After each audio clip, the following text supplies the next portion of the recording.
Hello everyone, so this is week 3 of my Think Weekly Volunteer Reflection, Self-Reflection, and it's a little different this week. I was getting over a cold, so I'm actually recording all of the videos, all of the days in one. So this is day 7, and I just have all of my finished days for you all here. So for day 1, I chose question number 5. How have past experiences influenced your current levels of anxiety and stress? And I will admit that past traumas and experiences have definitely increased my stress and anxiety levels over the years.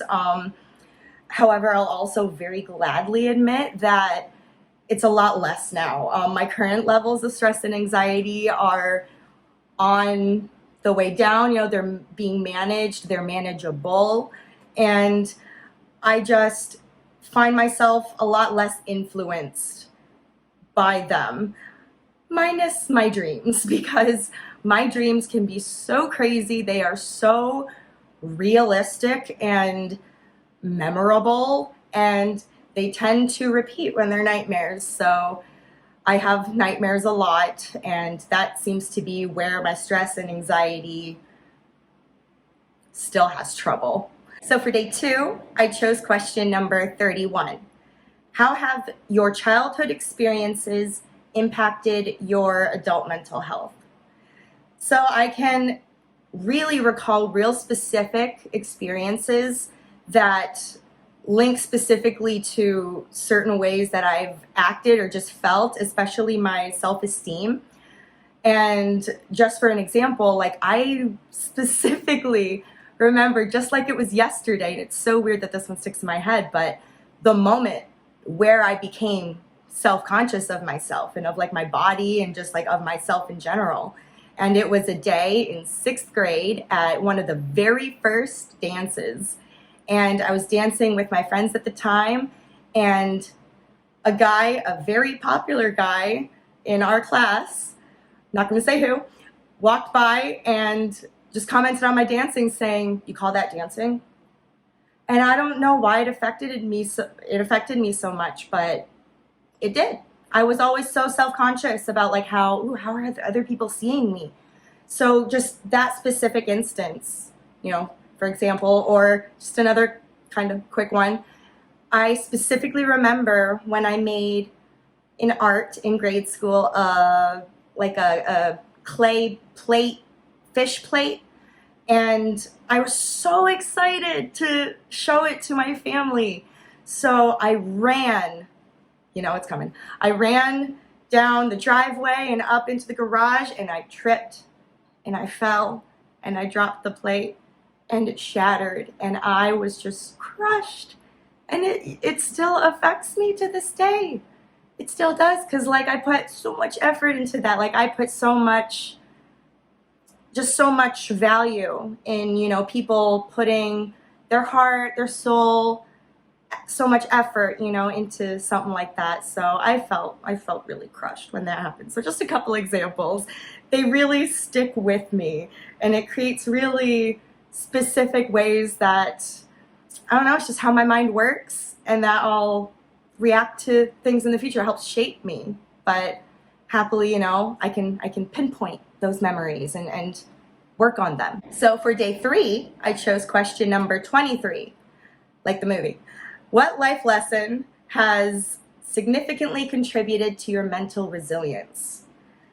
And for me, it was moving out on my own, which is actually a little, later in life. It is currently right now moving out and being on my own, because I've always had a roommate, family, or even a boyfriend, significant other that I've lived with.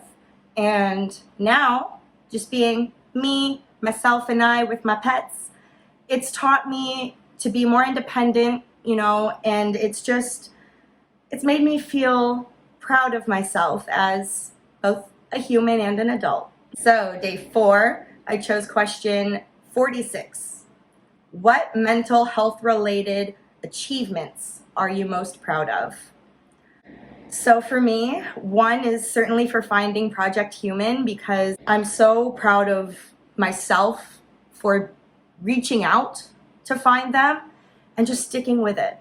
You know, they had faith in me, and that helped me have faith in me, and I'm so proud of where I am now because of that. Because I didn't really see myself getting through it, especially in that moment. So for day 5, I chose a special one. Question number 1.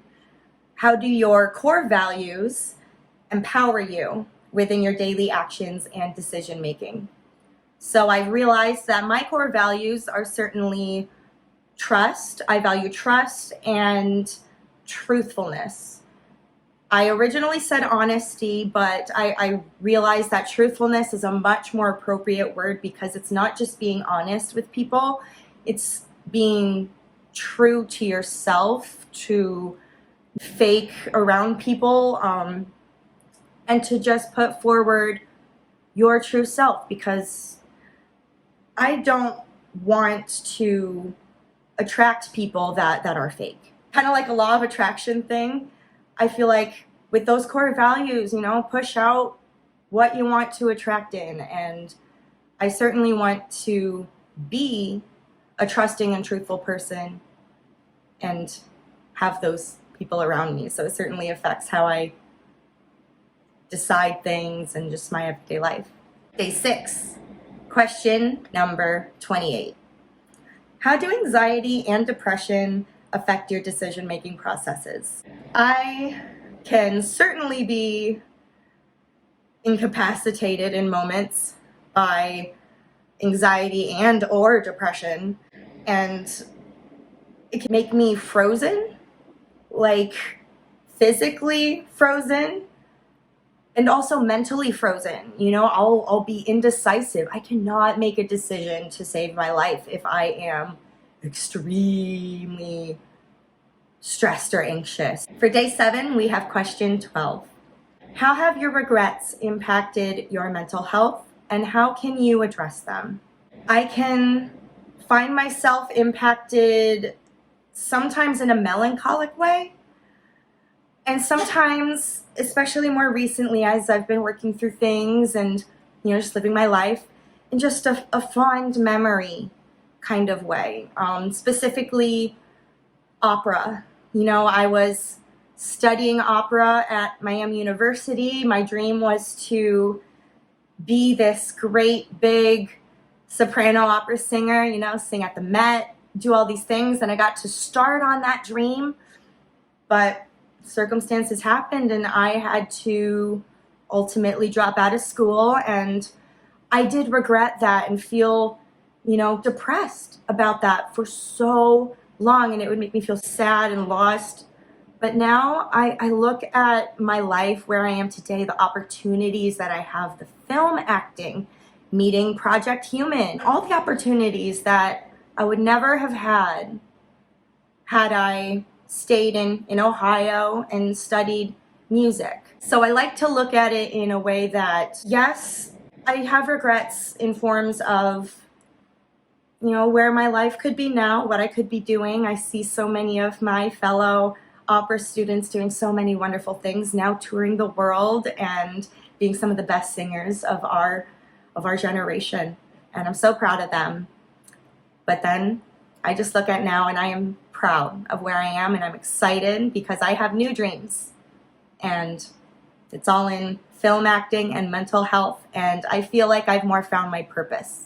Thanks for hanging in there with me for this kind of weird video. I know it was a little more informal too, and I know my voice is kind of losing itself, so I'm gonna keep this brief, but thank you for hanging in there, and I will catch you for one more week, final week of my weekly self-reflection with Project Human. Bye!